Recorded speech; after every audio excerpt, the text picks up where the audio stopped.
কোরআন তেলাওয়াত করা ছাড়া তিনি কখনোই সকালে বের হতেন না।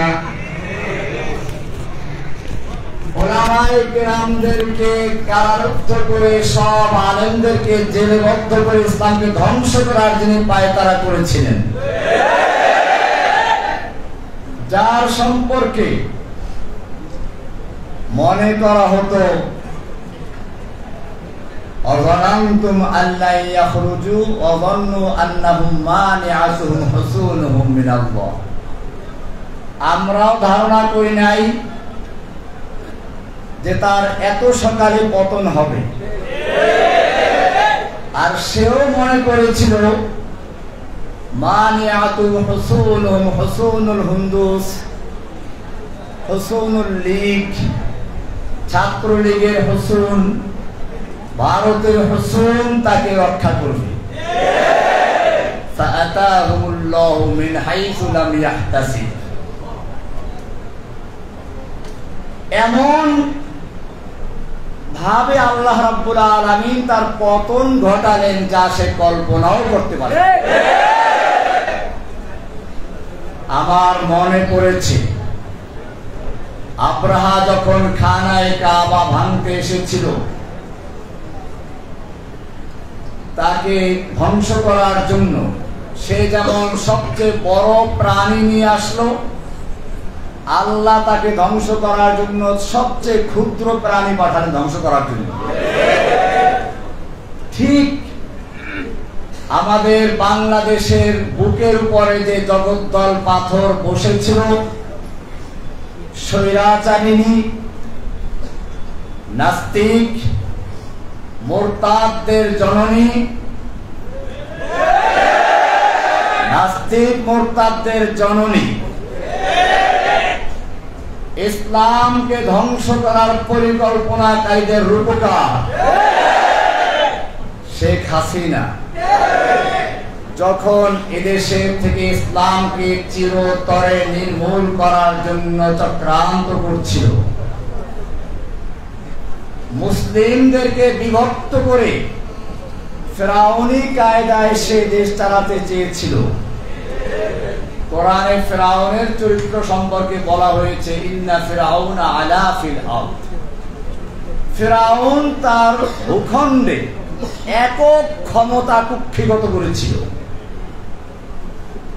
ইস্তাদঈফু তাইফাতাম মিনহুম, এক দলকে সে দুর্বল করে রেখেছিল। ওয়াজালা আহলাহা শিয়া, এবং সে দেশের অধিবাসীদেরকে, জনগণকে বিভিন্ন দলে বিভক্ত করেছিল। ঠিক একইভাবে এই বাংলাদেশের মুসলিমদেরকে, বাংলাদেশের জনগণকে বিভিন্ন দলে বিভক্ত করে ফেরাউনের মতো রাজত্ব করার জন্য পায়তারা করছিল। যারা একটু বয়স বেশি তাদেরকে রাজাকার, যারা যুবক তাদেরকে জামাত শিবির অথবা জঙ্গিবাদী। আল্লামা সাঈদী রহমাতুল্লাহ আলাইহিকে রাজাকার বানিয়ে দিল। আমি তাকে আজকে শ্রদ্ধার সঙ্গে স্মরণ করছি। আমি যখন প্রথম জেলে যাই, আমার জন্য কিছু হাদিয়া পাঠালেন আর বললেন যে সবর করেন, ইনশাআল্লাহ আল্লাহ তাআলা আপনার জন্য রাস্তা বের করে দিবেন। আজকে আমি তার জন্য খাস ভাবে দোয়া করছি, আল্লাহ তাআলা যেন তার মাকামকে জান্নাতের আলা মাকামে পরিণত করেন।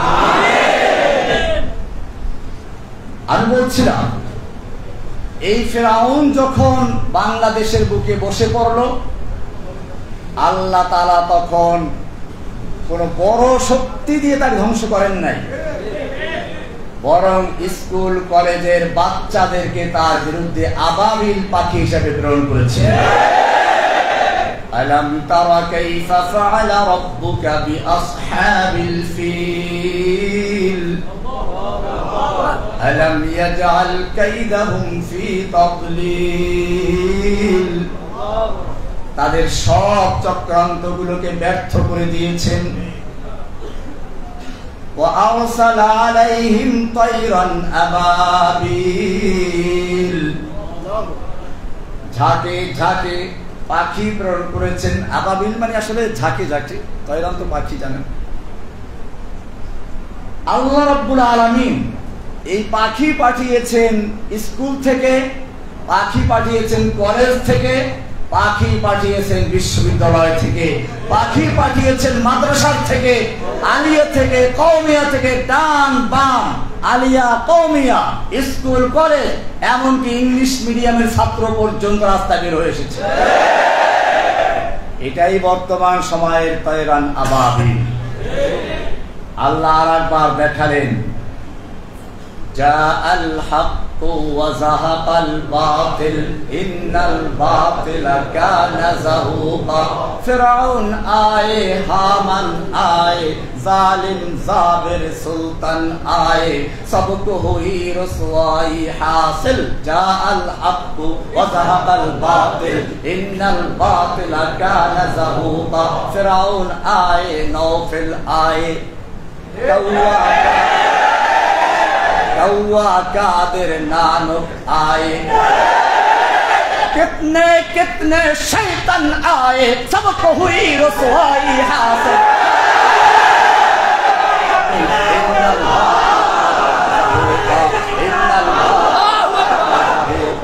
इन्नल बातिल काना ज़हूक़ा। ধ্বংস করে দিয়েছে। এটা আল্লাহর নুসরাত। আমি ধন্যবাদ জানাই আজকের এই প্রজন্মের যুবকদেরকে, স্কুল, কলেজ, মাদ্রাসা, ইউনিভার্সিটি, আলিয়া, কওমিয়া সহ সকল ছাত্র জনতা, ওলামায়ে কেরামদেরকে আমি ধন্যবাদ জানাই যে তারা ঐক্যবদ্ধ হয়ে মাঠে অবতরণ করেছিলেন। আর যখন এভাবে মাঠে নেমে ইস গর্জে সে জো মক্তল মে গয়া वो सुबह शाम सलामत रहती है, ये जान तो आनी जानी है, इस जान की कोई परवाह नहीं। कत्ल करना है तो कर ले आशिक़े दिलदार को, हम शिकायत जा करेंगे कातिबे तकदीर को। যখন তারা বুক পেতে দিয়েছিল, আমি জেলখানায় বসে যখন দেখলাম আবু সাইদের সেই সম্প্রসারিত হাত আর বুক, আমার মনে পড়লো আমি দেওবন্দের ছাত্র, দারুল উলুম দেওবন্দের 91-90 এর ফারিক। আমি দুইবার দাওরা করেছি, একবার জামিয়া রহমানিয়াতে, দ্বিতীয়বার দেওবন্দে। দারুল উলুম দেওবন্দের উস্তাদ শাইখুল হাদিস, শাইখুল ইসলাম হুসাইন আহমদ মাদানী রহমতুল্লাহি আলাইহি ইংরেজদের বিরুদ্ধে আন্দোলন করেছেন। তার জনসভার উপর নিষেধাজ্ঞা জারি করা হলো। দিল্লিতে তিনি বক্তব্য রাখবেন, বলা হলো এখানে বক্তব্য দিলে পরে গুলি করা হবে। মাওলানা মাদানী রহমতুল্লাহি আলাইহি সেই ময়দানে গিয়ে উপস্থিত হলেন। তিনি ঘোষণা করলেন, আমি শুনেছি এই সাদা কুকুরের দল ঘোষণা করে দিয়েছে এখানে কোনো বক্তব্য দেওয়া যাবে না, যদি কেউ বক্তব্য দেওয়ার চেষ্টা করে তাকে গুলি করা হবে। আমি মাদানী হাজির হয়েছি, করো গুলি। এই বলে তিনি তার শেরওয়ানির বুতাম ছিঁড়ে দিয়েছিলেন। একটা লোকের সাহস হয় না তার বুকে গুলি করা। দীর্ঘ 2 ঘন্টা পর্যন্ত বক্তব্য রেখেছিলেন, যার শুরু করেছিলেন এভাবে, সাগামিরো গুরবাজিরো মোশেরা দেবাকুনি। সাগামিরো, সাগ আমির ফার্সি শব্দ, সাগ আমিরো গুরবাজিরো, গুরবা উজির, মোশেরা দেবাকুনি। সাগ মানে কুকুর, সাগ আমির, কুকুর হচ্ছে বাদশাহ, গুরবাজির মানে বিড়াল হচ্ছে মন্ত্রী।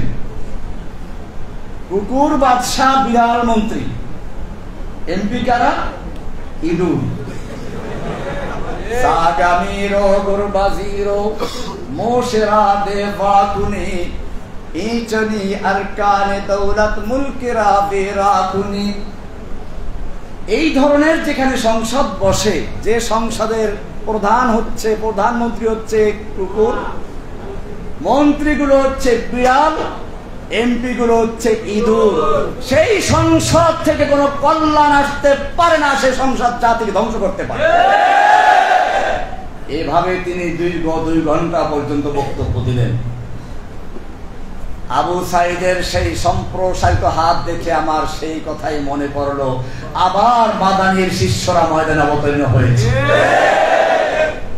আমি যুবকদেরকে বলছি, আমার এই আওয়াজ সারা দুনিয়ায় ছড়িয়ে দাও। যেই জাতির যুবকেরা তৈরি হয়ে যায়, সেই জাতিকে কেউ ধ্বংস করতে পারে না।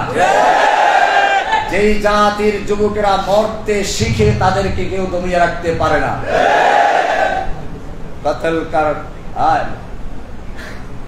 কতলে হুসাইন দর হकीकत মুর্গে यजीद है, कत्ले हुसैन दर हकीकत मुर्गे यजीद है, इस्लाम जिंदा होता है हर करबला की बात।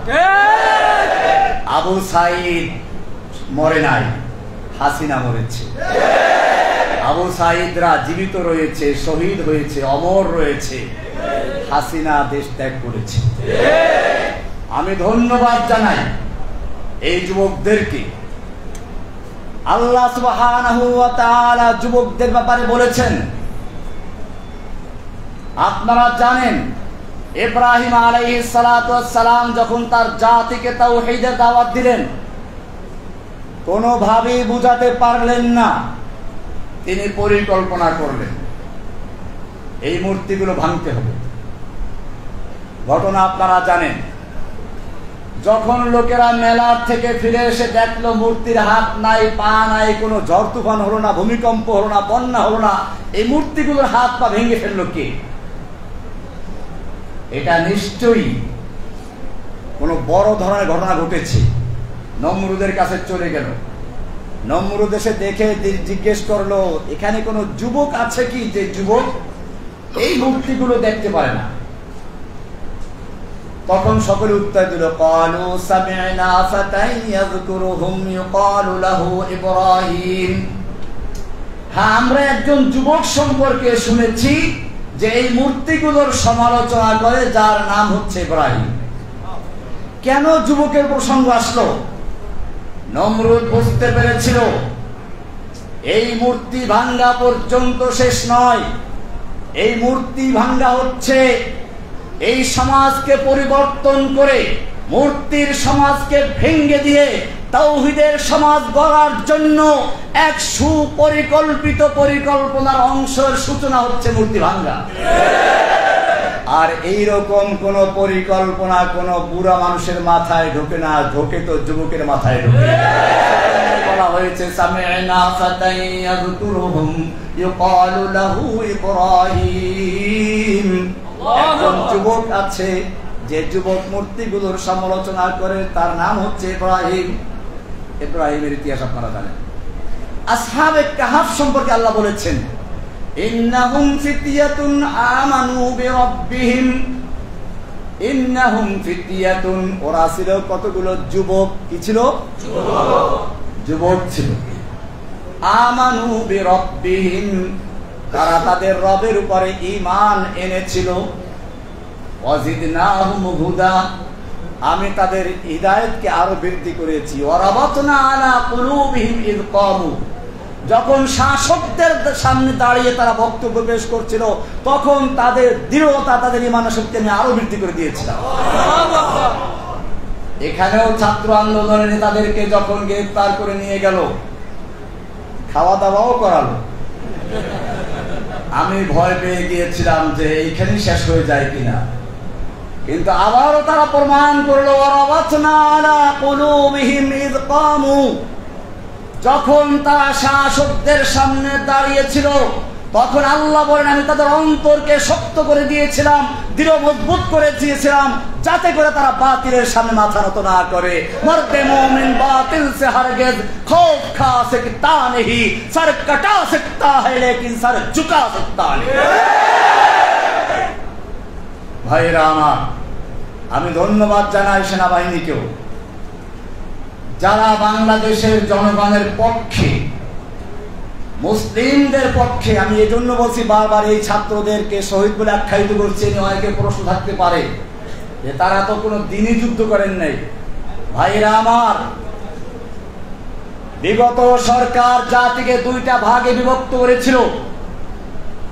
তার বক্তব্য ছিল চেতনা স্বাধীনতার পক্ষে বিপক্ষে। মূলত এটা স্বাধীনতার পক্ষে বিপক্ষে ছিল না, এটা ছিল ইসলামের পক্ষে এবং ভারতীয় নাস্তিকতাবাদীর পক্ষে। সুতরাং যারা হাসিনার পক্ষে দাঁড়িয়েছিল, আমি নির্দ্বিধায় বলতে পারি তাদের অধিকাংশ লোক ছিল মুসলমান মুজাহিদ এবং তাদের অন্তরে ইমানি চেতনা ছিল। ইমানি চেতনায় বিশ্বাসীরাই সেদিন ময়দানে যুদ্ধ করেছে, সেদিন বুক পেতে দিয়েছে। কারণ ইমানি শক্তি ভিতরে না থাকলে এরকম বুক পেতে দেওয়া সম্ভব হতে পারে। তাই আমি অন্তর থেকে দোয়া করছি ওই ছাত্র যুবক জনতার জন্য, যারা এই জালিম শাহীকে উৎখাত করার জন্য কেউ জীবন দিয়েছে, কেউ তার চক্ষু দিয়েছে, কেউ হাত দিয়েছে, কেউ পা দিয়েছে। আল্লাহ রাব্বুল আলামিন যারা শহীদ হয়েছে তাদেরকে জান্নাতুল ফেরদাউসের মেহমান বানিয়ে নেন। যারা আহত হয়েছে তাদেরকে দ্রুত শেফা দান করুন। আমিন। ভাইয়েরা আমার, কিছু কথা ক্লিয়ার করতে হচ্ছে। আমাকে গ্রেফতার করা হয়েছিল, পরবর্তীতে আপনারা একটু আগে বসুন, মুমিনদের সম্পর্কে বলা আছে ইয়া আইয়ুহাল্লাযীনা আমানু ইযা ক্বিলা লাকুম তাফাসসাহু ফিল মাজালিসি ফাফসাহু ইয়াফসাহিল্লাহু লাকুম। একটু মজলিসে জায়গা করে দিন।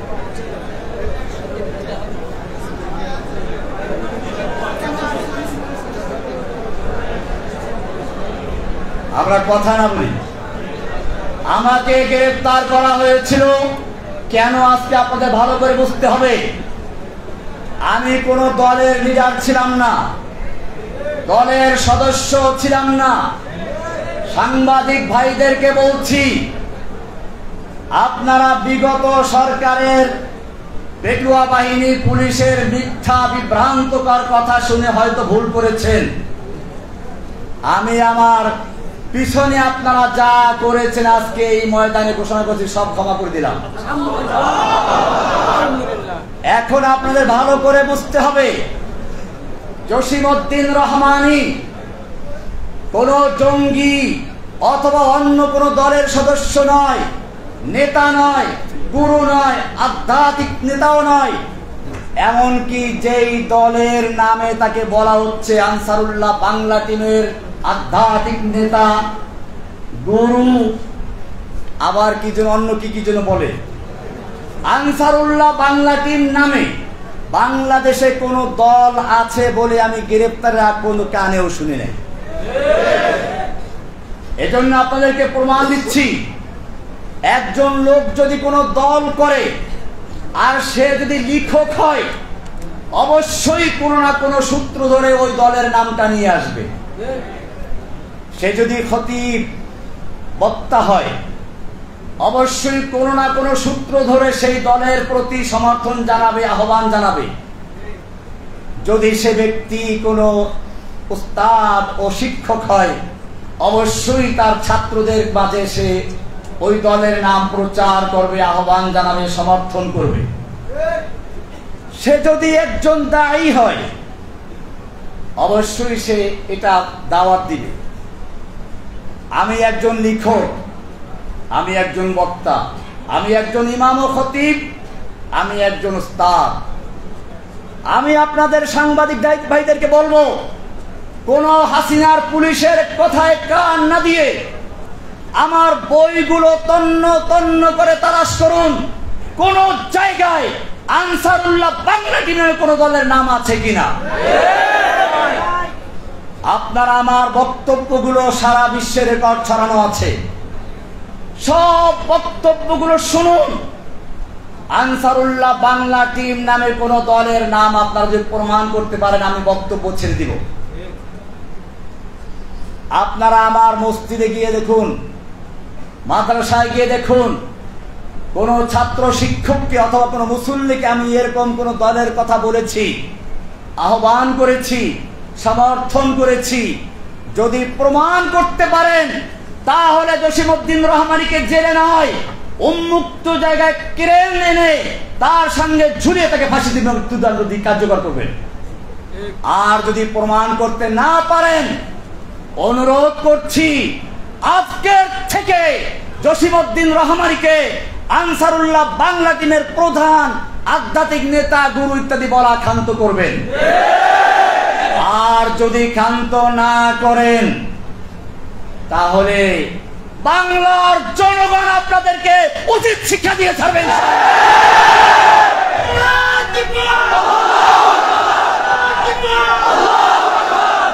ভাইরা আমার, আজকে বাংলাদেশ থেকে ইসলামকে নির্মূল করার চক্রান্ত করা হয়েছিল। শিক্ষা সিলেবাসের মাধ্যমে স্কুল কলেজের ছাত্রদেরকে বাংলার বাচ্চা বানাবার চক্রান্ত করা হয়েছে। শুধু তাই না, আলেম ওলামাদেরকে কলঙ্কিত করার চেষ্টা করা হয়েছিল।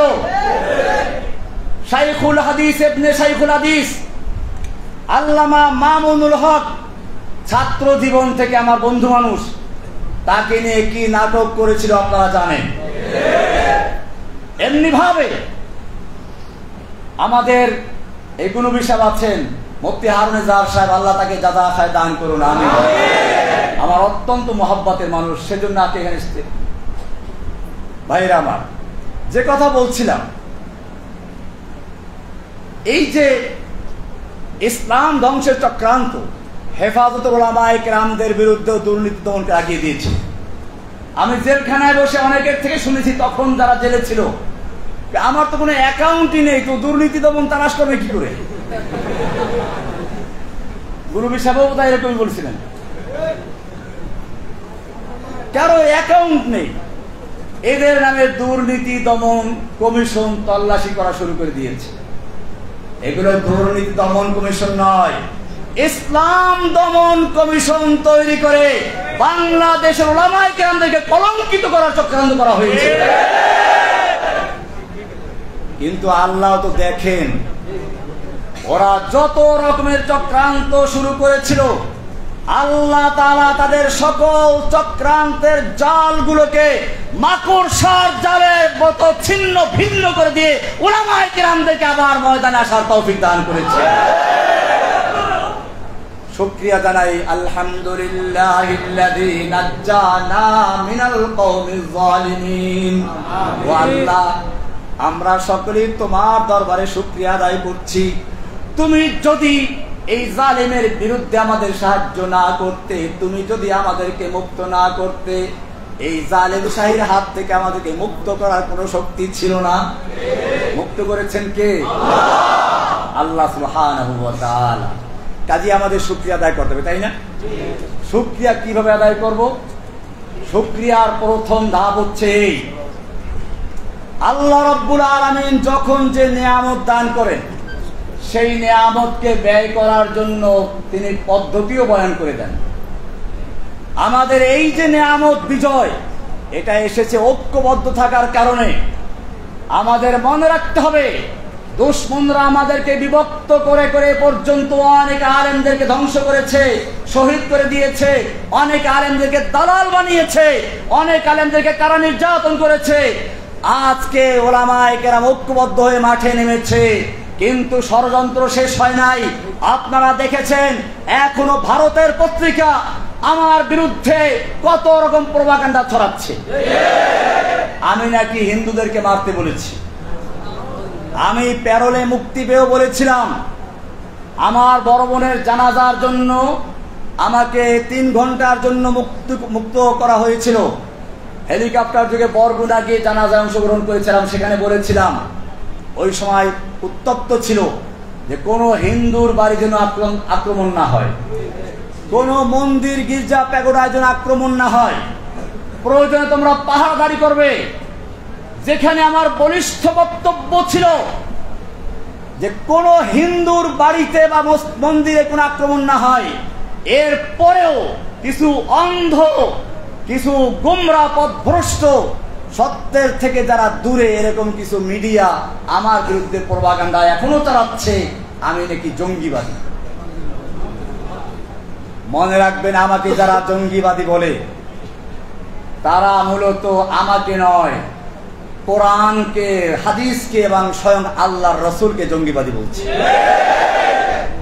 কিন্তু সেটা প্রকাশ করতে পারে না বলেই এই কথা বলছে। আমার অপরাধ কি ছিল? ভালো করে শুনুন।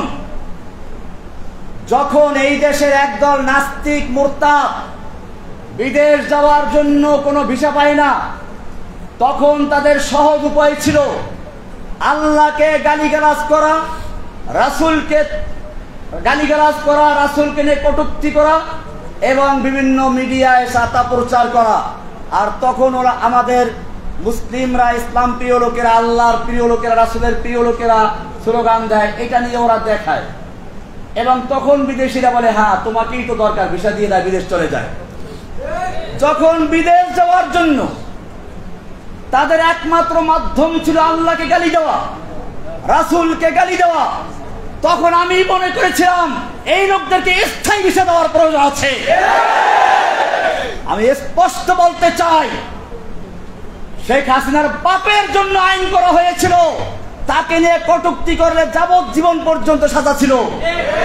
আর আমার নবীকে নিয়ে কটূক্তি করলে তাদেরকে গ্রেফতার, সাজা দূরের কথা, পুরস্কার দিয়ে বিদেশ পাঠিয়ে দিত।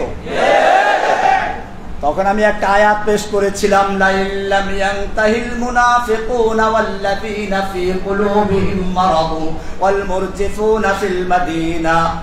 আল্লাহ বলছেন, যদি মুনাফিকরা এবং যাদের অন্তরে নেফাকের রোগ আছে তারা, ইসলাম বিদ্বেষীরা, ইসলাম বিদ্বেষের, মুনাফিক আগেই বলেছে, তাহলে এইটা কোন রোগ? এই রোগ হচ্ছে ইসলামের বিদ্বেষের রোগ, ইসলামের বিরোধিতার রোগ। ওয়াল্লাযীনা ফী কুলুবিহিম মারাদ ওয়াল মুরজিফুনা ফিল মাদিনা, এবং যারা শহরে গুজব ছড়ায়, আল্লাহর নবীকে নিয়ে, আল্লাহ নবীর স্ত্রীদেরকে নিয়ে, কন্যাদেরকে নিয়ে গুজব রটনা করে। আল্লাহ কি বলছেন শুনুন, লা ইল্লাম ইয়ানতাহি, যদি তারা তাদের এই কাজ থেকে বিরত না থাকে, লানুগরিয়ান্নাকা বিহিম, হে নবী আমি আপনাকে তাদের বিরুদ্ধে খেপিয়ে দিব, উত্তেজিত করে দিব, আপনাকে উস্কানি দিব। কে বলছেন? আল্লাহ নাকি রহমানি? উস্কানি দিচ্ছেন কে? আল্লাহ। লানুগরিয়ান্নাকা বিহিম সুম্মা লা ইউজাবিরুনাকা ইল্লা কালিলা, অতঃপর তারা আপনার প্রতিবেশী হয়ে আপনার দেশে আর থাকতে পারবে না, একেবারে বিদেশ পাঠাই দেওয়া হবে। সুম্মা লা ইউজাবিরুনাকা ইল্লা কালিলা, অল্প কিছু থাকতে পারবে। মালউনিন, যে কয়দিন থাকবে সে কয়দিনও থাকবে তার অভিশপ্ত হয়ে। এরপরে কি বলছেন শুনুন, কান খুলে শুনুন, চোখ দিয়ে দেখুন, অন্তর দিয়ে বুঝুন। সাংবাদিক ভাইদেরকে বলছি, যদি মুসলিম হয়ে থাকো, মুসলিম ঘরের সন্তান হয়ে থাকো, কোরআন বিশ্বাস করো। কোরআনের পরে কি বলছে শুনো, রহমানি বলে নাই, সূরা আহজাব 33 নম্বর সূরা 61 নম্বর আয়াত, 60 নম্বর আয়াত, 61 নম্বর আয়াত, আল্লাহ বলছেন যদি তারা বিরত না থাকে, আইনামা সুকিফু, মারুফ না মাজহুল? মাজহুল কাকে বলে? মা লাম ইউসাম্মা ফাইলুহু, যার ফাইল উল্লেখ থাকে না, অর্থাৎ যে কেউ করবে। পরিষ্কার দেখুন কোরআনে আল্লাহর বর্ণনার ভঙ্গিমা দেখুন, তরজ তরিকা দেখুন। আস-সারিকু ওয়াস-সারিকাতু ফাকতাউ আইদিয়াহুমা, চোর চুরনি যদি চুরি করে তাদের হাত কেটে দাও, মারুফের সিগা। কারণ এটা রাষ্ট্র করবে। কে করবে? রাষ্ট্র। এটা ব্যক্তিগত বিষয় না, চুরি করলে আপনি হাত কাটতে পারবেন না। আবার শুনুন, আয-যানিয়াতু ওয়াজ-যানি ফাজলিদু কুল্লা ওয়াহিদিন মিনহুমা, জিনাকারিনী আর জিনাকারী এদের প্রত্যেককে 100 দোররা মারো। তোমরা মারো মানে রাষ্ট্র, মারুফের সিগা। এই ধারায় এখানে কি হওয়া উচিত ছিল? মারুফের সিগা হওয়া দরকার ছিল, কিন্তু এখানে মারুফ আসে না, কি এসেছে? প্যাসিভ এসেছে, অ্যাক্টিভ নয়। কি বলা হচ্ছে? আইনামা সুকিফু,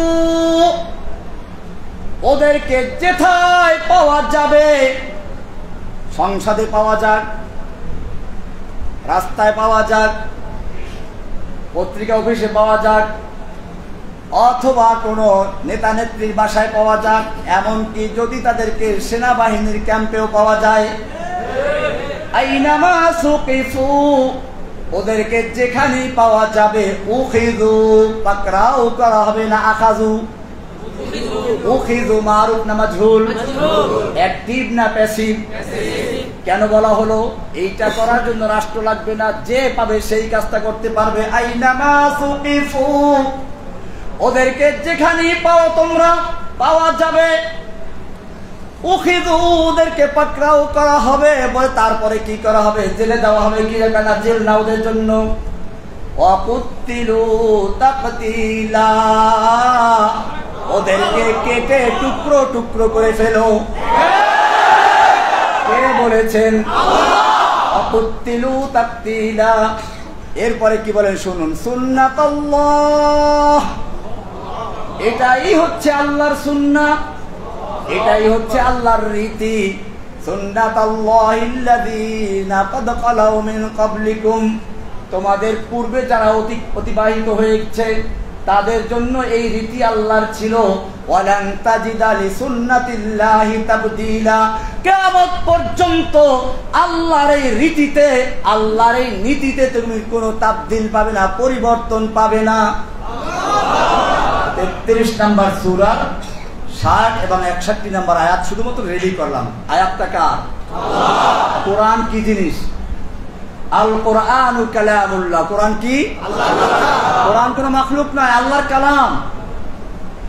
সুতরাং আল্লাহ নিজে বলছেন, আমি শুধুমাত্র এই আয়াতটা রেডি করেছিলাম, তারপরও পরিষ্কার আমি কোনো দল গঠন করি নাই, আমি কাউকে মারতেও বলি নাই, আমি আয়াতটা শুনিয়ে দিয়েছি, এর উপরে বই লিখেছি। আমার নামে মামলা হলো বলগার রাজীব হায়দার হত্যা মামলা। এই মামলাটা দ্রুত বিচারে নিয়ে আসা হলো। সাংবাদিক ভাইদের উদ্দেশ্যে বলছি, ভালো করে শুনুন। ওই মামলার রায় হয়েছিল 2015 সালের 31শে ডিসেম্বর। ডিসেম্বর মাসে জজ কোর্ট বন্ধ থাকে, কিন্তু আমাদের ওই কোর্ট খোলা ছিল। সারা দিন ব্যাপী কোর্ট চলতো, সন্ধ্যার সময় কোর্ট চলেছে। এরপরে রায় দেওয়া হলো। ওই রায়ের 285 রায়ের কপি 285 নম্বর পৃষ্ঠায় স্পষ্ট লেখা আছে, এই মামলার আসামি তখন ওই যে শাহবাগের আন্দোলনকে কেন্দ্র করে আমাদেরকে শিবির বলা হয়েছিল, জামাত বলা হয়েছিল। দেখ এগুলো পায় না, পরে আনসারুল্লাহ বানানো হলো। ওইখানে লেখা আছে রায়ের কপিতে, এই আসামিগণ এমন কি দিয়ে লিখেছে আমার কথা, জসিমউদ্দিন রহমানীকে যদিও শিবির অথবা আনসারুল্লাহ বাংলা টিমের আধ্যাত্মিক নেতা, গুরু ইত্যাদি বলা হয়েছে, কিন্তু এটা রাষ্ট্রপক্ষ প্রমাণ করতে সম্পূর্ণ ব্যর্থ হয়েছে। জজ কোর্ট থেকে কপিটা বের করুন, সাংবাদিক ভাইদেরকে বলছি, বের করে দেখুন সেখানে কি লেখা আছে।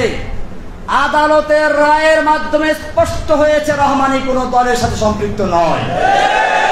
সুতরাং আপনারা যদি এর পরেও আমাকে এইভাবে লেখেন, আদালত অবমাননার জন্য আপনারা দায়ী থাকবেন এবং সেজন্য আইনের ব্যবস্থা নেওয়া হতে পারে। কাজেই এই বিষয়গুলো স্পষ্ট করতে হবে। আল্লাহ এবং আল্লাহর রসুলকে নিয়ে যদি কোনো ব্যক্তি কটূক্তি করে, অবমাননা করে, আল্লাহর কোরআনের বিরুদ্ধে কথা বলে, মনে রাখবেন এই বাংলার জমিনে তাদের থাকার কোনো ইচ্ছা নাই। তাদের ইচ্ছা হলো বিদেশ যাওয়ার, বিদেশ যাওয়ার জন্য তারা এগুলো করে। কাজী আমি বলছি না বাংলাদেশের তৌহিদি জনতা জেগেছে, ওদেরকে একবার চিরস্থায়ী বিদেশ পাঠিয়ে দেবে। ভাইয়েরা আমার, আজকে আমাদের মনে রাখতে হবে, এই জাগরণকে ধরে রাখতে হবে। এরপরে যদি কোনো চক্রান্ত শুরু হয়, আজকে যেভাবে ওলামায়ে কেরাম, তলাবায়ে ইলম, স্কুলের ছাত্র, মাদ্রাসার ছাত্র, তৌহিদি জনতা একাত্র হয়ে ময়দানে নেমেছিল, ঠিক এই ঐক্যবদ্ধতাকে ধরে রাখতে হবে। কিয়ামত পর্যন্ত যদি আমরা এরকম থাকি, তাহলে ইসলামকে কেউ ধ্বংস করতে পারবে না ইনশাআল্লাহ। আমাদের সেজন্য প্রথম কাজ হচ্ছে ঐক্যবদ্ধ থাকা।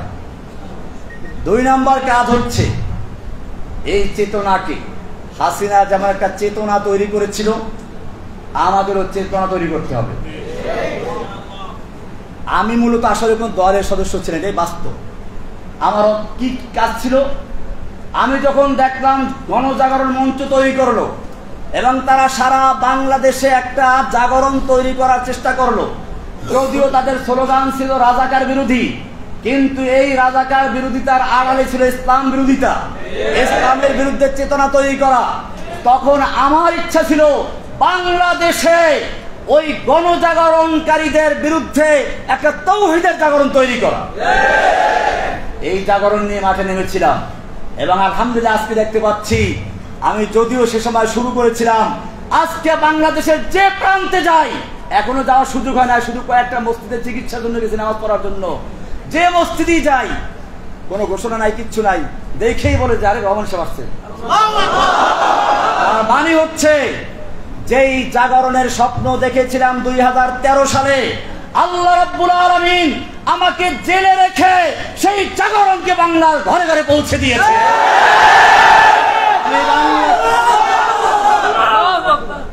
আমি বাংলাদেশের প্রতিটি জনগণকে, তাওহীদি জনতাকে বলবো, এখন আমাদের একই কাজ, আব হামারা এক হি কাম, ইন্তেকাম ইন্তেকাম।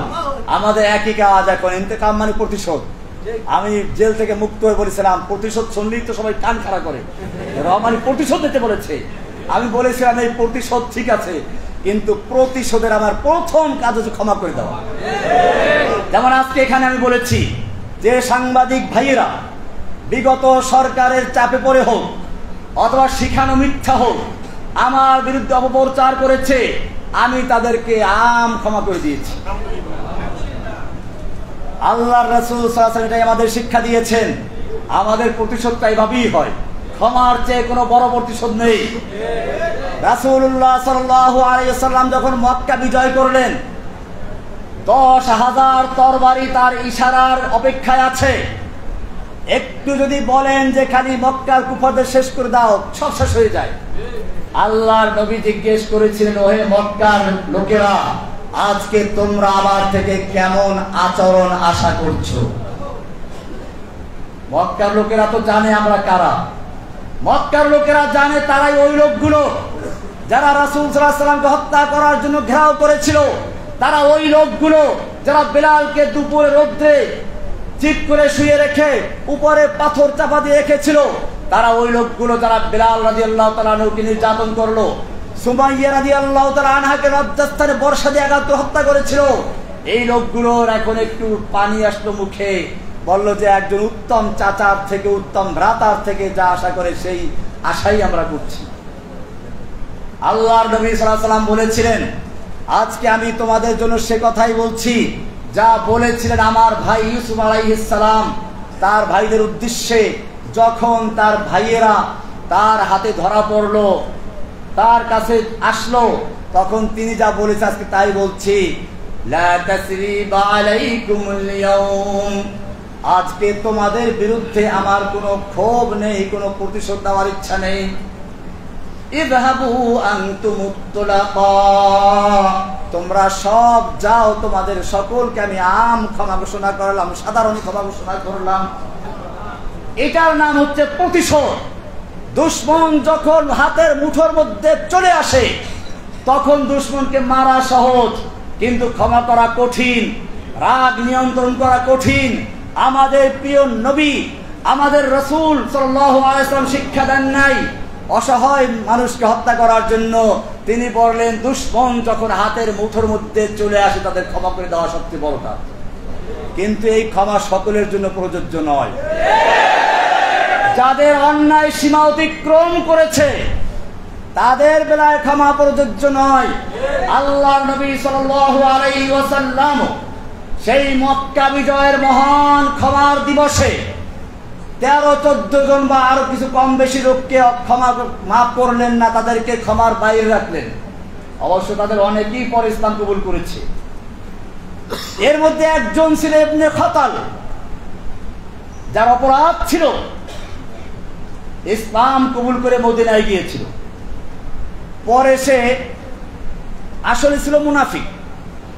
মক্কায় চলে আসলো, দুটো দাসী কিনে আল্লাহ নবীর বিরুদ্ধে সমালোচনামূলক গান গাওয়াতো, নর্তকী, কনসার্ট করত। আল্লাহ নবী সাল্লাল্লাহু আলাইহি ওয়াসাল্লাম এই ইবনে খাতাল সম্পর্কে বললেন যে তাকে ক্ষমা করা হবে না। আল্লাহ নবী এখনো লোহার টুপিটা খোলেন নাই, মাথায় এখনো লোহার অস্ত্রটা, লোহার সেই হেলমেট বা লোহার পোশাকটা আছে। এর মধ্যে একজন এসে বলল, ইয়া রাসূলুল্লাহ, ইন্না ইবনা খাতাল মুতাআল্লিকুন বিআস্তারিল কাবা। ওই যে ইবনে খাতাল, যাকে ক্ষমা করা হয় না, সে তো কাবার গিরাফ ধরে আছে। আর কাবা সম্পর্কে কোরআনে বলা আছে, ওমান দাখালাহু কানা আমিনা। শুধু কাবা নয়, কাবার যে হেরেমের সীমানা, হারামের সীমানা, এই সীমানার মধ্যে যে প্রবেশ করবে সেই নিরাপদ থাকবে। এ তো কাবার গিরাফ ধরে আছে, একে কি করব? আল্লাহর নবী সাল্লাল্লাহু আলাইহি ওয়াসাল্লাম বললেন, এই ইবনে খাতাল কাবার হারামের ভিতরে নয়, তওয়াফের জায়গায় নয়, কাবার গিলাফ ধরে ঝুলে থাকলে তাকে ওখানে হত্যা করে দাও। এভাবে আজকেও যারা জেনে বুঝে ইচ্ছা করে আমাদের সেই কচি কচি ছাত্রদের বুকে গুলি চালিয়েছে, যারা নিরস্ত্র আবু সাঈদের বুকে গুলি চালিয়েছে, তাদের যদি ক্ষমা করা হয় তাহলে ইতিহাস আমাদের ক্ষমা করবে না। যারা এরকম নেচে নেচে গুলি করেছে, নিরস্ত্র যুবকদের, ছাত্রদের বুকে গুলি করেছে, অসহায় মানুষদের বুকে গুলি করেছে, তাদের জন্য কোনো ক্ষমা করা হবে না। তাদের প্রাপ্য শাস্তি তাদেরকে পেতেই হবে। ভাইয়েরা আমার, আমি এই জন্য বলেছিলাম, আব হামারা এক হি কাম ইন্তেকাম ইন্তেকাম। প্রথম ধাপ হলো ক্ষমা, দ্বিতীয় ধাপ হচ্ছে যারা সীমাহীন অন্যায় করেছে তাদের শাস্তি খুঁজিয়ে দেওয়া। 3 নম্বর আমাদের কাজ হচ্ছে এই, এখন ব্যাপকভাবে তাওহীদের দাওয়াত দেওয়া। যতদিন পর্যন্ত কোরআন এবং সুন্নাহর দাওয়াত পৌঁছে না যাবে, যেই মানুষেরা এদেশের মুসলিমরা কোরআনকে ভালোবাসে, রাসূলকে ভালোবাসে, তারা বুঝেছে সালাত ফরজ, এজন্য তারা মসজিদ তৈরি করে, মাদ্রাসা তৈরি করে, ইমামের বেতন দেয়, রমজান মাসে তারাবির পয়সা দেয়, হাফেজকে খাওয়ায়, কারণ তারা বুঝতে পেরেছে এগুলো দ্বীনি কাজ। এই লোকগুলো যদি বুঝে সালাত যেমন ফরজ, সিয়াম যেমন ফরজ, ঠিক তেমনি ভাবে আল্লাহর জমিনে আল্লাহর দ্বীন কায়েম করাও ফরজ, তাহলে এই লোকগুলো দ্বীন কায়েমের জন্য জীবন দিবে। সেজন্য আমাদের এখন আরেকটি কাজ হচ্ছে এই, মানুষের মাঝে চেতনা তৈরি করে দেওয়া। আল্লাহর জমিনে আল্লাহর দ্বীন কায়েম করার জন্য আল্লাহ তাআলা নির্দেশ করেছেন, আন আকিমুদ্দীন। সব নবীদের প্রতি একই নির্দেশ ছিল, আমাদের প্রতি একই নির্দেশ। আমাদের নবীর প্রতি বিশেষ নির্দেশ হলো, ওয়াল্লাযী আরসালা রাসূলাহু বিল হুদা ওয়া দীনিল হক লিইয়ুযহিরাহু আলাদ দীনি কুল্লিহি।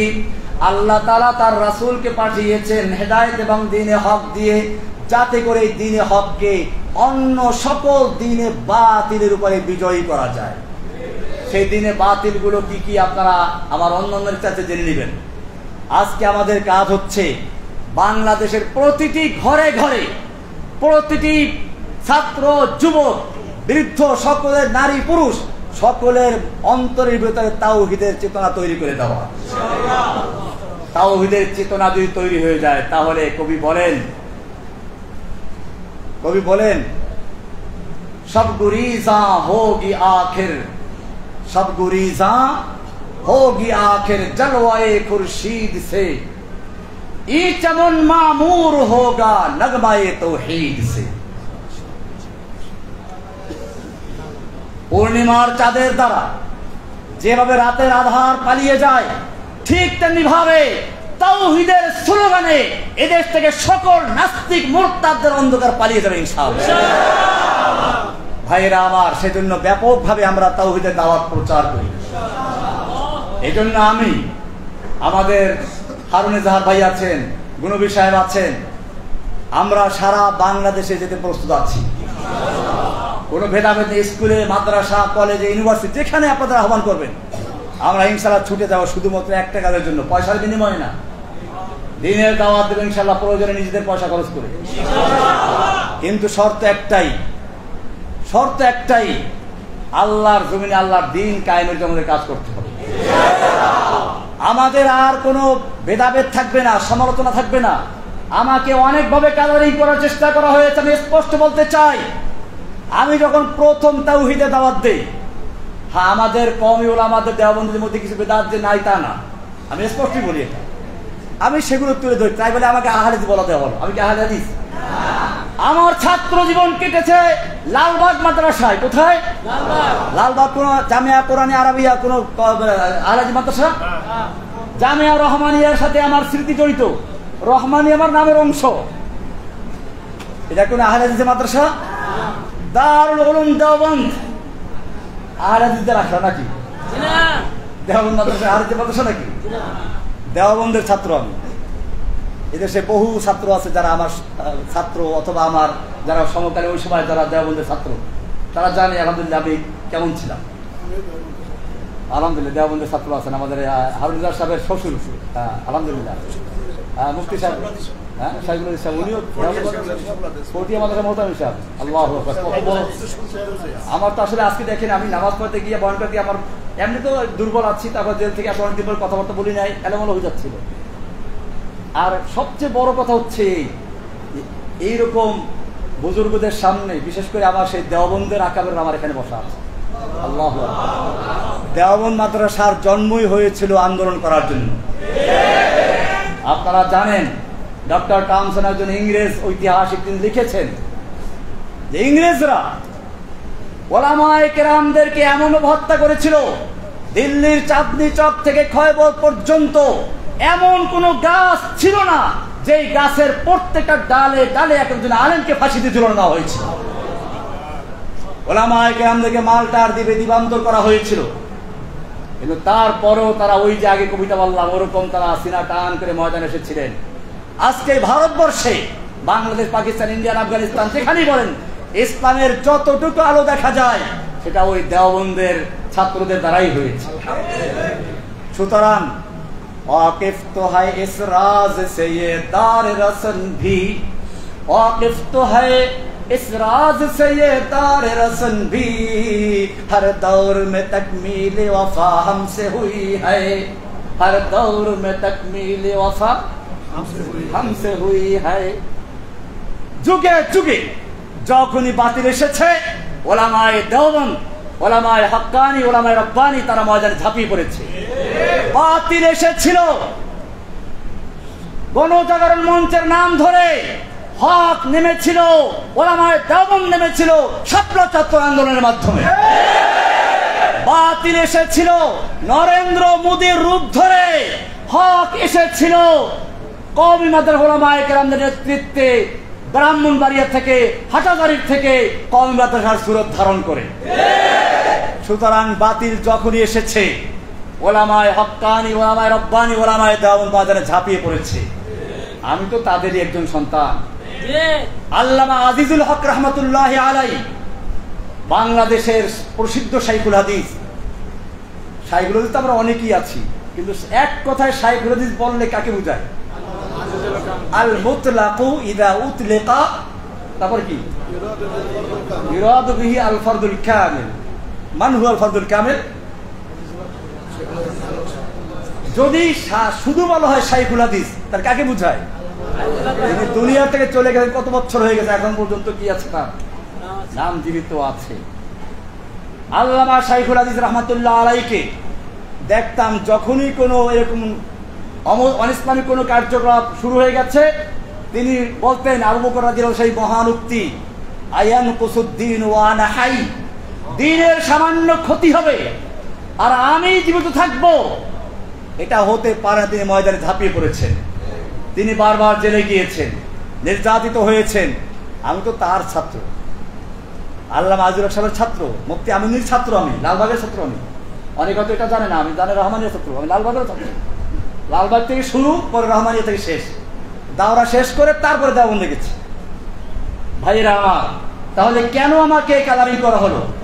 আমি আপনাদের সামনে স্পষ্ট বলি, আমার বক্তব্যের কিছু ভাষা করা হয়ে যেত, যুবক ছিলাম তো তখন, আমি বুড়ো হয়ে গেছি।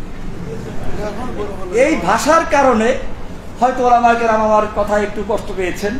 আমি আজকের এই লালখান বাজার মাদ্রাসা থেকে বলছি, আমার কথায় যদি কেউ কষ্ট পেয়ে থাকেন, বিশেষ করে আমার কওমি অঙ্গ ওলামায়ে কেরামরা, আমি তাদের কাছে করজোড়ে ক্ষমা চাচ্ছি।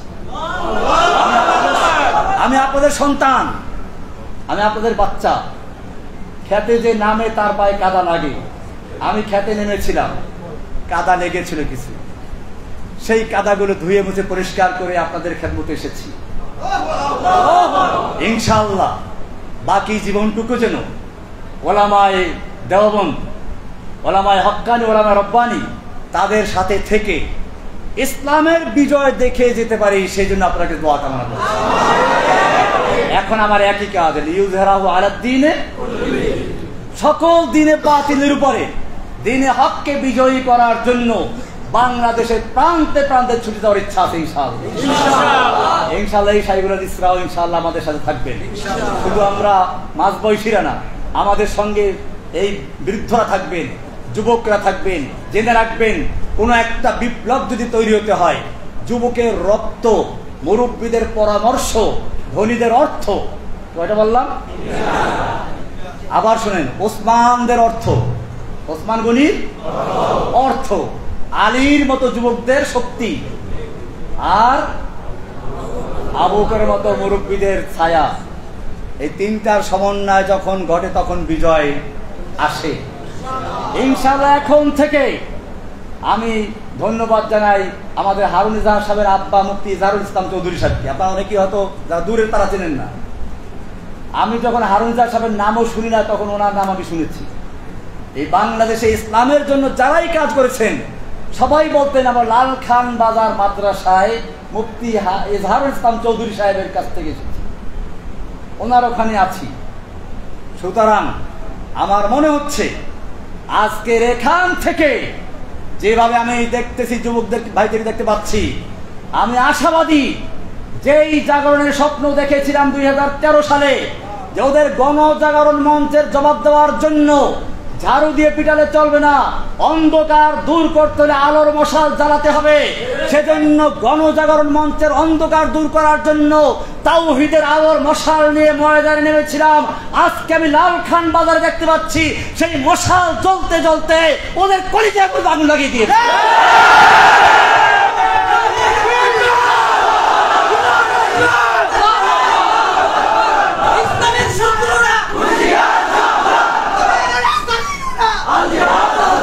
সুতরাং যখন আমাকে আহলে হাদিস বলে প্রচার করা হলো, তা দিয়ে কাজ হলো না।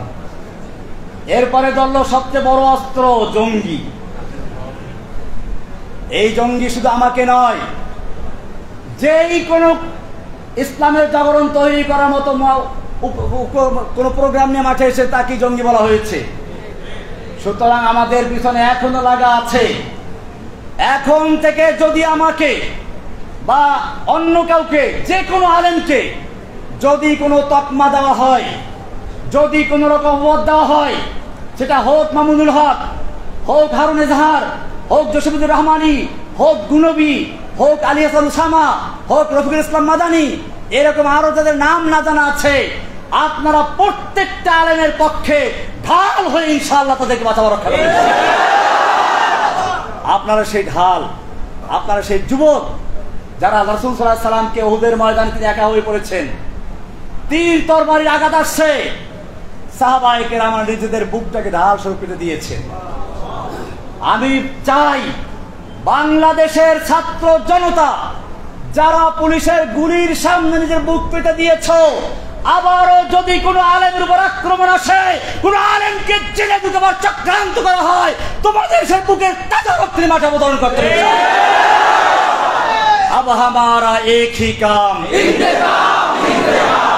ভাইরা আমার, এই ময়দানে যদি অবতরণ হন, জেনে রাখবেন তারা মরে না, মরে না। ওই জন্য বলছিলাম, কতলে হুসাইন দর হकीकत মরগে यजीद है, ইসলাম জিন্দা होता है हर करबला के बाद।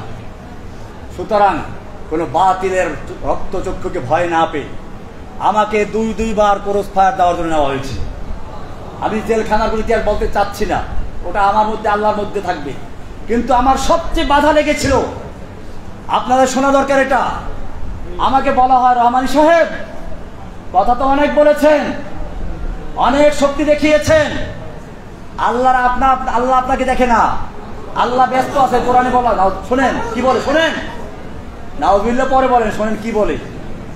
তারা বলতে চায় কোরআনে আছে ওই যে ইয়াসআলুহু মান ফিস সামাওয়াতি ওয়াল আরদি কুল্লু ইয়াউমিন হুয়া ফি শান, কই যে আল্লাহ তো এখন ব্যস্ত আছে। শান মানে তারা ব্যস্ত বুঝাইছে, যে আল্লাহ তো এখন ব্যস্ত আছে। সানাফুরুগু লাকুম আইয়ুহাস সাকালান, আল্লাহ আমাদেরকে ছেড়ে দিয়েছেন ধরবো, তো যখন ধরবে তখন বুঝবে। এখন তো আমরা আপনাকে ধরছি, এখন আমরা যা করি আল্লাহ আমাদের ধরবে না।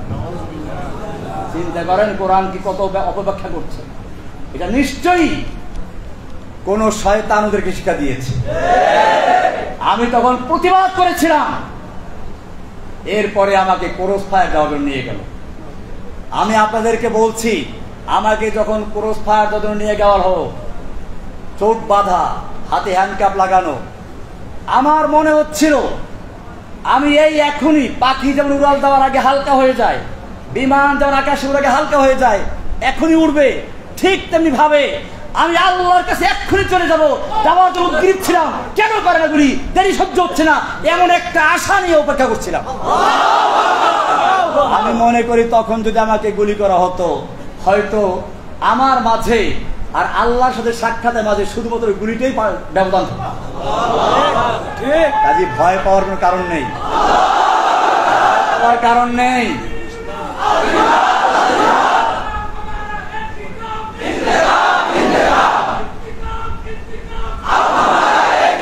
ভাইয়েরা আমার, আমি কথা লম্বা হয়ে যাচ্ছে, আরো অনেকগুলো কথা বিষয় ছিল। আর কোন জরুরি বিষয় আছে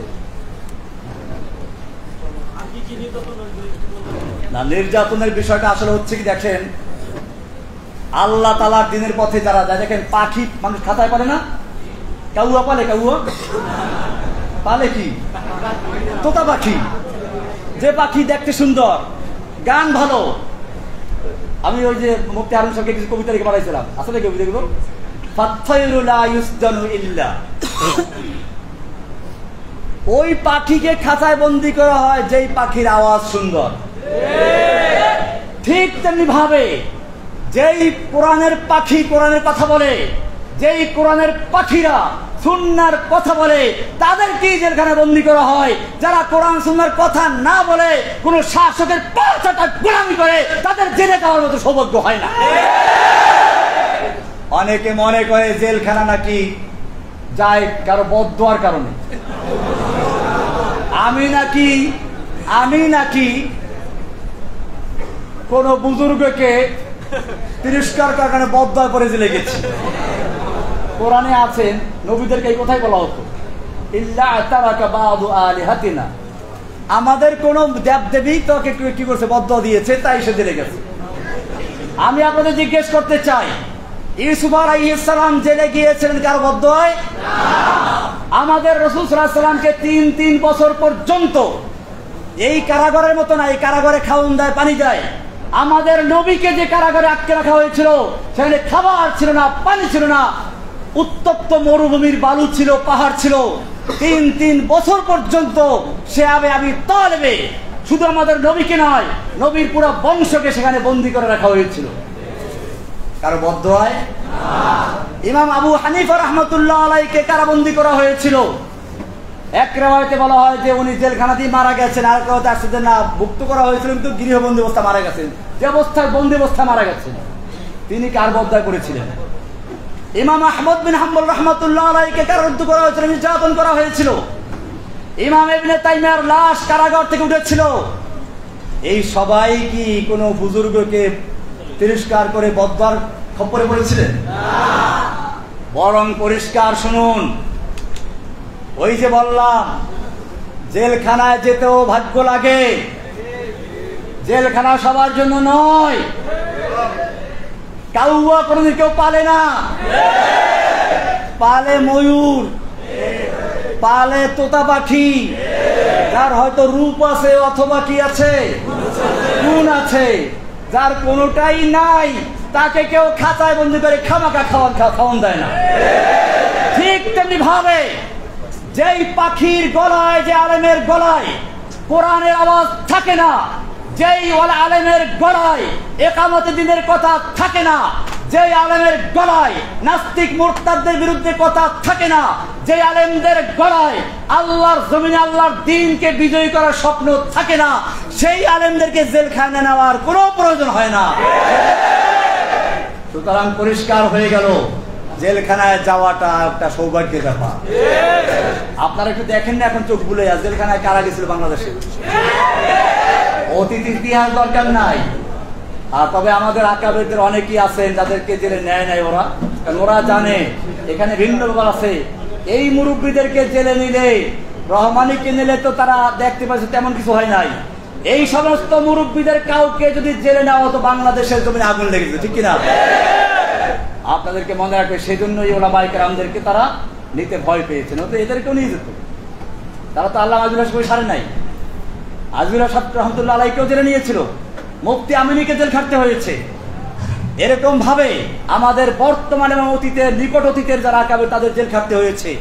সুতরাং মনে রাখতে হবে, আমরা তাদেরই সন্তান। উলাইকা আবাই ফাজিনি বিমিসলিহিম, উলাইকা আবাই, এরাই হচ্ছে আমাদের পিতৃপুরুষ আব্বা। কারা? আমাদের আব্বা ইমাম আবু হানিফা রাহমাতুল্লাহ আলাইহি, আমাদের আব্বা কে? ইমাম আহমদ বিন হাম্বল রাহমাতুল্লাহ আলাইহি, আমাদের আব্বা ইমাম ইবনে তাইমিয়া রাহমাতুল্লাহ আলাইহি, আমাদের আব্বা হোসেন আহমদ মাদানী, কাসিম নানতুবি, মাহমুদ হাসান দেওবন্দি রাহমাতুল্লাহ আলাইহি আজমাইন, আমাদের আব্বা আল্লামা আজিজুল হক রাহমাতুল্লাহ আলাইহি, আমাদের আব্বা আমিনী রাহমাতুল্লাহ আলাইহি, আমিনীর আব্বা, আমাদের আব্বা হযরতের কি নাম জানো? হাদিসের ওস্তাদ যারা বসে আছেন, হ্যাঁ, মুফতি ইজহারুল ইসলাম চৌধুরী, মুফতি হাবিবুর রহমান কাসিম, মাশাআল্লাহ কাসিমি, হ্যাঁ, শামসুদ্দিন জিয়া। আল্লাহু আকবার, নাম তো আমার অনেক আগে থেকে মুখস্থ আছে, আজকে ভাববার দেখতে পাচ্ছি।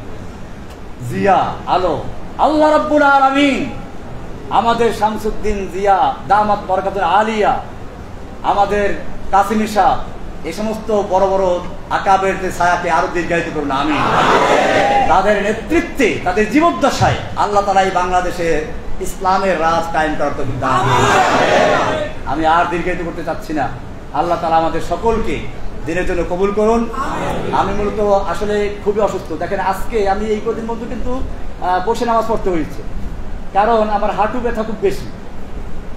তো আমাদের মুরব্বী হারুনিজার সাহেবের আব্বা বললেন যে এই মুসাল্লা অনেক বড় বড় আকাবেররা ইমামতি করে গেছেন, আমি বলে আপনি কি আমাকে আদেশ করছেন নামাজ পড়াবার জন্য?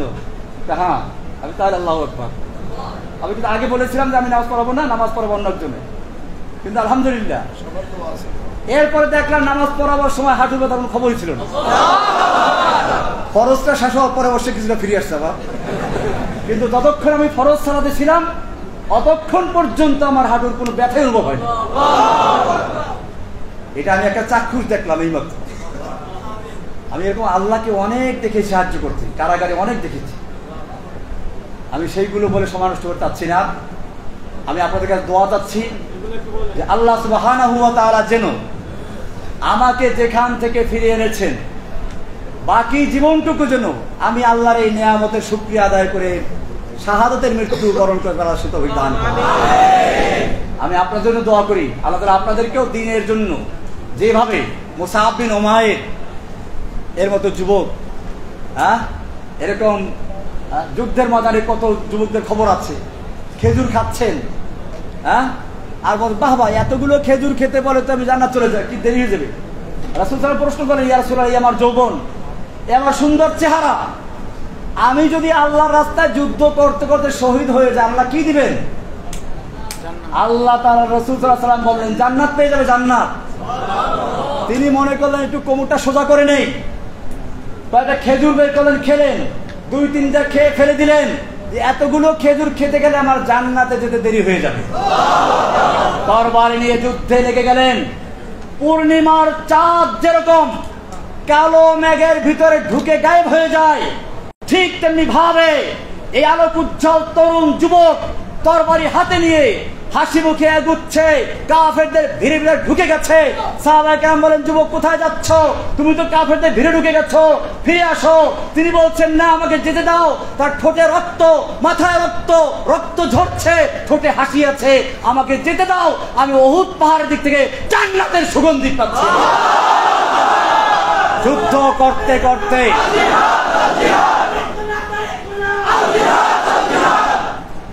করতে করতে আল্লাহ রাস্তায় শহীদ হয়ে যান।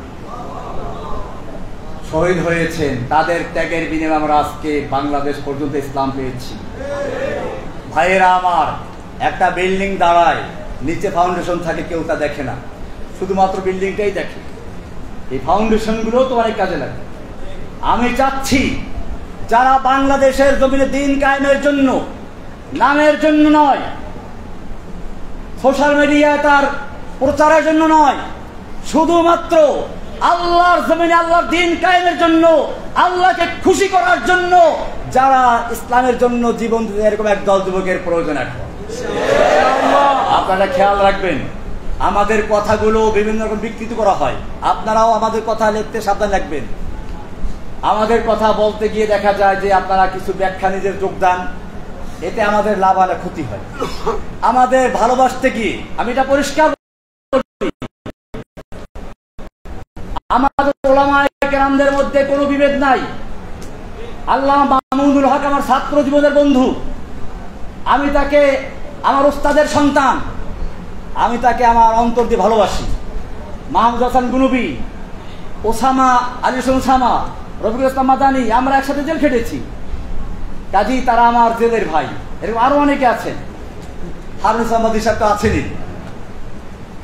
আমাদের মধ্যে কোনো ভেদাভেদ নেই। কিন্তু এখন আমাকে ভালোবাসতে গিয়ে যদি হারুন সাহেবের বিরুদ্ধে আপনি কথা বলেন, বা ওনাকে ভালোবাসতে গিয়ে আমাকে মুনাফিক বললেন, এটা আমরা বরদাস্ত করবো না। এইরকম ভালোবাসার দরকার নেই, বরং এরকম লোকেরা ইসলামের ক্ষতি করে, বিভক্তি তৈরি করে। আপনারা খবরদার আমাদের কাউকে ভালোবাসতে গিয়ে অপরকে হেয় করার চেষ্টা করবেন না।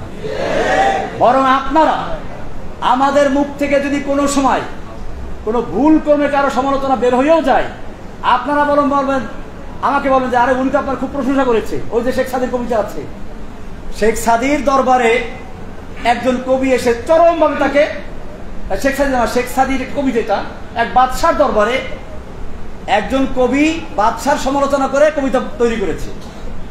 বাদশাহ ওই ভাষা বোঝে না, একজন দোবাসীকে জিজ্ঞেস করলো সে কি বলেছে, তো বললো যে বাদশাহ সে তো আপনার খুব প্রশংসা করেছে, তো ওরে 1 লাখ মুদ্রা পুরস্কার দাও। আর একজন ছিল, সেও বুঝছে, স্যার ও তো আপনার প্রশংসা করে সমালোচনা করেছে, এ মিথ্যা বলেছে। না, ওকে পুরস্কার দাও, তোমার এই, তুমি বুঝছি তুমি সত্যি বলেছো, তোমার এই সত্যের চেয়ে ওর মিথ্যা আমার কাছে বেশি ভালো লাগছে।